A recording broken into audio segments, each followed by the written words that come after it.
Chúa ra, tí tao về ra.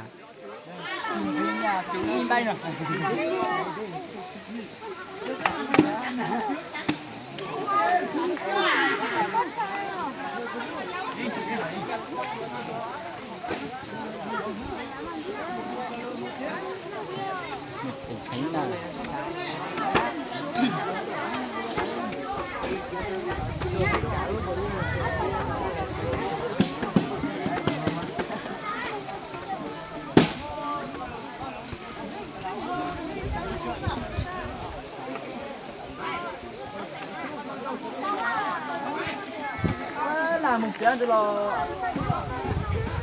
một chuyện là này là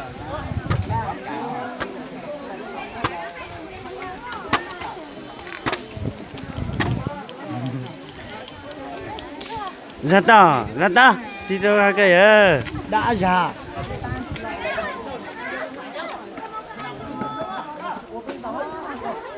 Đi cha cơ cà phê á.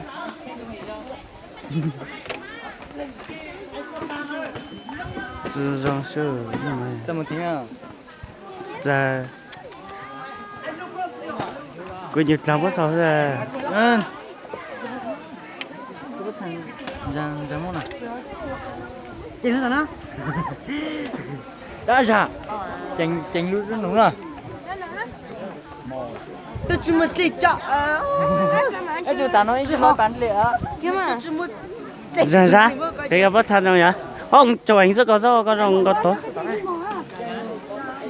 mà làm gì sợ Một chút chưa? Một chút.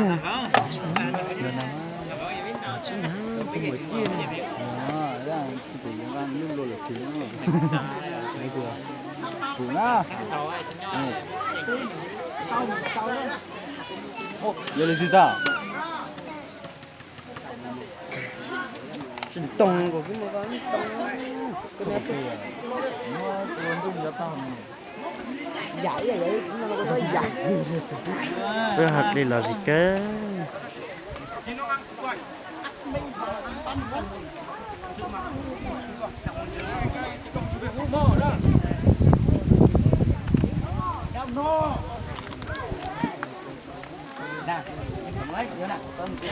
Bây nha, cái đó môn ra lông cao thảo. chuyện tiêu mình chơi là chứ làm lo nha chúng tôi liền không bảo mình quay về xe cái bác của chủ thời giờ mình dùng tranh chiếu tràng như lùi ra sáng tranh hẳn Ai chăm một chai vậy? tranh như thế Nói cho được lấy đó là gì cơ kia? nó giỏi cao tài cao sư tao tiêu khó đi là họ cao lên không cao lên chạy đi rồi họ lên đóng sư lấy cái lông của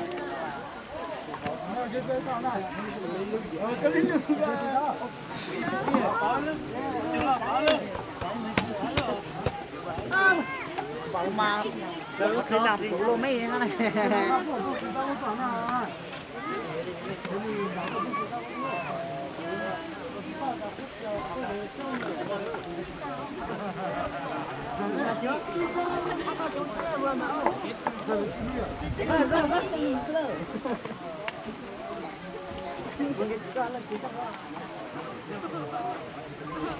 thì các bác làm đây chỉ lấy đi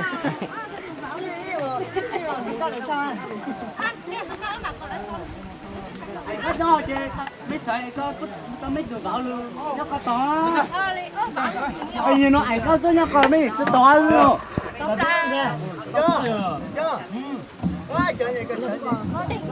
Ồ, một chút chứ, cô coi tao nó mà phở. có sao cười thôi anh không Coi nó phở sao nó mà soi à, mà phở à. Coi cỏ cho coi cỏ cho. cái nào cũng tăng Thì cái mít nha. Tôi lấy đi. Để mà trả tiền để nó là của ta. không biết ăn tàu nữa Chụp lon nữa chứ mà cả ta phải lao. Lao.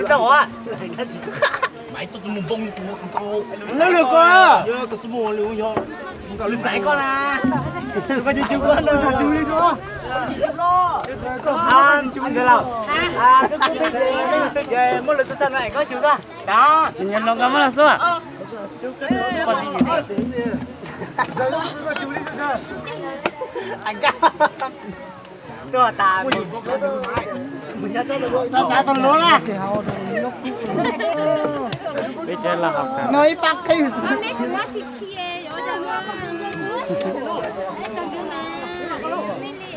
Mong mà học được nàng của hồ. Mong mà học đi chập lỡ. Anh cao nữa. Cao. Lần nữa ăn đi. Anh mình máu lên rồi đấy. Đấy chỉ đúng không? Cứ một luôn cao à. Tôi nhiều nó. Đó. Chập lỡ nữa kìa. Tôi sai chẳng. Bên nhung của. Mua bông lục chiều tăng ủ có lúa plang chiều bốc. À, dạ. Tức là nó nhặt chợ.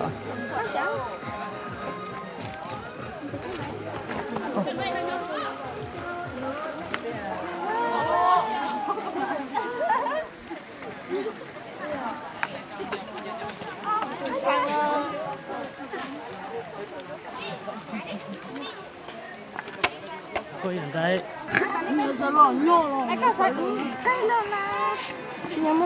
Không, chỉ coi nhá đi. Dạ, dạ. Dạ, mình chỉ đó. Mình chỉ tao là ha. Rồi sao mình mua mẹ luôn đang đặt bé á?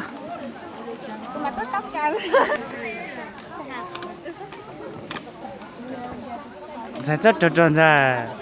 Rất tròn cái vải đó phải chụp phải như thế nào?